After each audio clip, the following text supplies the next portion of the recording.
अली लरेजनी एक ऐसे आदमी जिनका बैकग्राउंड मैथमेटिक्स, कंप्यूटर साइंस और पीएचडी इन फिलोसफी में था, जो एक स्ट्रैटेजिस्ट और इंटेलेक्चुअल थे। उनके मार्टरडम के बाद मेरे मन में यही सवाल आया कि उनके जैसे इंटेलेक्चुअल लीडरशिप को ग्लोबल स्टेज पर सीरियसली रिप्रेजेंट क्यों नहीं किया जाता, और क्यों बार बार ऐसे मुल्कों के इंटेलेक्चुअल, साइंटिस्ट और हाई लेवल फिगर्स टारगेट होते हैं, और फिर उन इंसिडेंट्स को या तो जस्टिफाई कर दिया जाता है या तो टोटली ब्रश ऑफ कर दिया जाता है, because people are not serious enough to ask questions. तो पूरी पिक्चर समझने के लिए हमें ईरान के टॉप ऑफिशियल्स के एजुकेशनल बैकग्राउंड को देखना होगा, स्टार्टिंग विद अब्बास अरगची, जो वहाँ के फॉरेन मिनिस्टर हैं। उन्होंने बैचलर्स इन इंटरनेशनल रिलेशंस की है, मास्टर्स इन पॉलिटिकल साइंस और यूके से पॉलिटिकल थॉट में PhD. And then the president Masoud Pezeshkian, जो एक हाईली ट्रेन्ड हार्ट सर्जन है, he is an MD in general surgery and cardiac specialisation. फिर आते हैं अली लरेजनी, जिनका मैंने अभी जिक्र किया। वो मैथमेटिक्स और फिलोसफी का कॉम्बिनेशन है। द पॉइंट इज दैट ये लोग सिर्फ पॉलिटिशियंस नहीं है, ये अकेडमिकली स्ट्रॉन्ग, डीपली ट्रेन्ड और इंटेलेक्चुअली इक्विप्ड लीडर्स हैं। और जब भी ये मीडिया के सामने आते हैं तो इनका बिहेवियर काम, कंपोज्ड, मेजर्ड और सिविलाइज्ड होता है। और सिर्फ लीडरशिप को नहीं, पूरी सोसाइटी को देखो। ईरान की population both men and women की ऑलमोस्ट 98% लिटरेसी रेट है। उनकी स्ट्रॉन्ग प्रेजेंस साइंस, मेडिसिन और इंजीनियरिंग जैसे सब्जेक्ट्स में। कैपेबिलिटी और पोटेंशियल तो उनके पास है,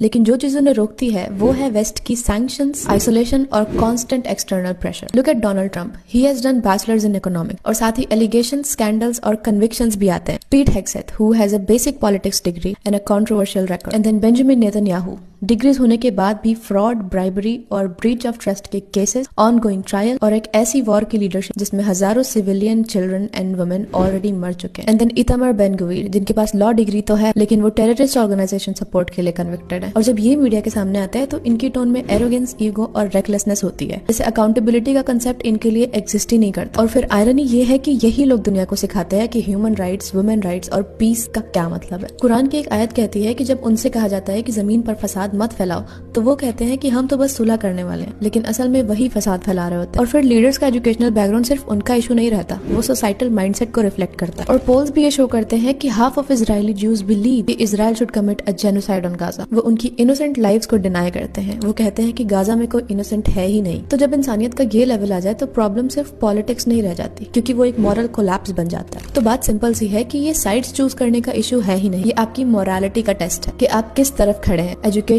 डिसिप्लिन और कंपोज लीडरशिप के साथ, या एरोगेंस, एलिगेशंस और डिस्ट्रक्शन के साथ। बिकॉज एट दिस पॉइंट आपकी चॉइस ही आपकी वैल्यूज को डिफाइन करती है। और अगर आप वर्ल्ड ऑर्डर के इस पॉइंट तक आने के बाद भी अपनी वैल्यूज डिफाइन नहीं कर पा रहे, then you should really look into yourself. And well, make sure to share this video with your friends and family, and don't forget to follow my page. This is Reshma on the Lunar Perspective signing off. Assalamu alaikum.